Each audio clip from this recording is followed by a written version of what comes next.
ಒಟ್ಟು ಮನೆಗಳಿಗೆ ಹಾನಿಯಾಗಿರ್ತಕ್ಕಂಥದ್ದಕ್ಕೆ ಕೊಟ್ಟಿರ್ತಕ್ಕಂಥ ಹಣ 23,12,00,000 ಬಟ್ಟೆ ಮತ್ತು ಗೃಹ ಬಳಕೆ ವಸ್ತುಗಳನ್ನು ಕಳ್ಕೊಂಡಿರ್ತಕ್ಕಂಥವರಿಗೆ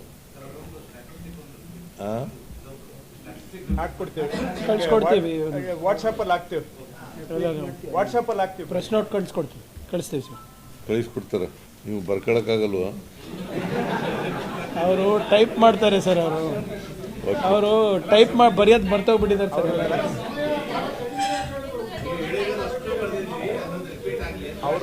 ಎಲ್ಲ ಪ್ರೆಸ್ ನೋಟ್ ಕಳಿಸ್ಕೊಡ್ತೀವಿ ಸರ್. ಆಮೇಲೆ ಇದಕ್ಕೆ ಸುಮಾರು 2.5 ಕೋಟಿ ರೂಪಾಯಿ ಕೊಟ್ಟಿದ್ದೀವಿ. ಬಟ್ಟೆ, ದವಸ ಧಾನ್ಯ ವಸ್ತುಗಳು ನಾಶ ಆಗಿದ್ರೆ ಅಂತ್ಯವಕ್ಕೆ ಸುಮಾರು ಇಲ್ಲಿವರೆಗೆ 2.5 ಕೋಟಿ ರೂಪಾಯಿ ಕೊಟ್ಟಿದ್ದೀವಿ. ಇನ್ನೂ ಕೊಡಬೇಕಾದ್ರೆ ಕೊಡ್ತೀವಿ. ಆಮೇಲೆ ಮುಖ್ಯವಾಗಿ NDRF ಮಾರ್ಗಸೂಚಿ ಪ್ರಕಾರ ಖುಷ್ಕಿ ಜಮೀನಿಗೆ 8,500 ರೂಪಾಯಿ ಒಂದು ಹೆಕ್ಟೇರ್ಗೆ 8,500 ರೂಪಾಯಿ. ನೀರಾವರಿ ಜಮೀನಿಗೆ 1 ಹೆಕ್ಟೇರ್ಗೆ 17,000 ರೂಪಾಯಿ. ಪೆರೇನಿಯಲ್ ಕ್ರಾಪ್ಸ್ ಅವಕ್ಕೆ 22,500 ರೂಪಾಯಿ. ಈಗಾಗಲೇ ನಾನು ರೆವಿನ್ಯೂ ಮಂತ್ರಿಯವರಿಗೆ ಸೂಚನೆ ಕೊಟ್ಟಿದ್ದೀನಿ. ಜಂಟಿ ಸರ್ವೆ ಆದ ತಕ್ಷಣನೇ ಕೂಡಲೇ ಅದನ್ನೆಲ್ಲ ಬಿಡುಗಡೆ ಮಾಡಬೇಕು ಅಂತೇಳಿ. ರೈತರಿಗೆ ಯಾರು ಬೆಳೆ ಹಾನಿಯಾಗಿದೆ ಆ ಎಲ್ಲ ರೈತರಿಗೆ ಕೊಡಬೇಕು ಅಂತ ಹೇಳಿದ್ದೀನಿ. ನಾನು ಇವತ್ತು ತೀರ್ಮಾನ ಮಾಡಿದ್ದೀನಿ, ಹೆಚ್ಚುವರಿಯಾಗಿ ಖುಷ್ಕಿ ಜಮೀನಿಗೆ 8,500 ರೂಪಾಯಿ.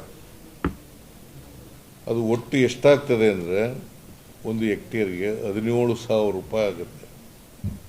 ನೀರಾವರಿ ಜಮೀನಿಗೆ 17,000 ರೂಪಾಯಿ ಪ್ಲಸ್ ಸರ್ಕಾರದಿಂದ ಹೆಚ್ಚುವರಿಯಾಗಿ 8,500 ರೂಪಾಯಿ, 22,500 ರೂಪಾಯಿ 1 ಹೆಕ್ಟೇರ್ಗೆ. 25,500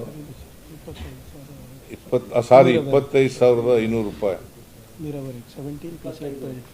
17 ಪ್ಲಸ್ 8,500 ಅದು 25,500 ರೂಪಾಯಿ. 25,500 ನೀರಾವರಿಗೆ.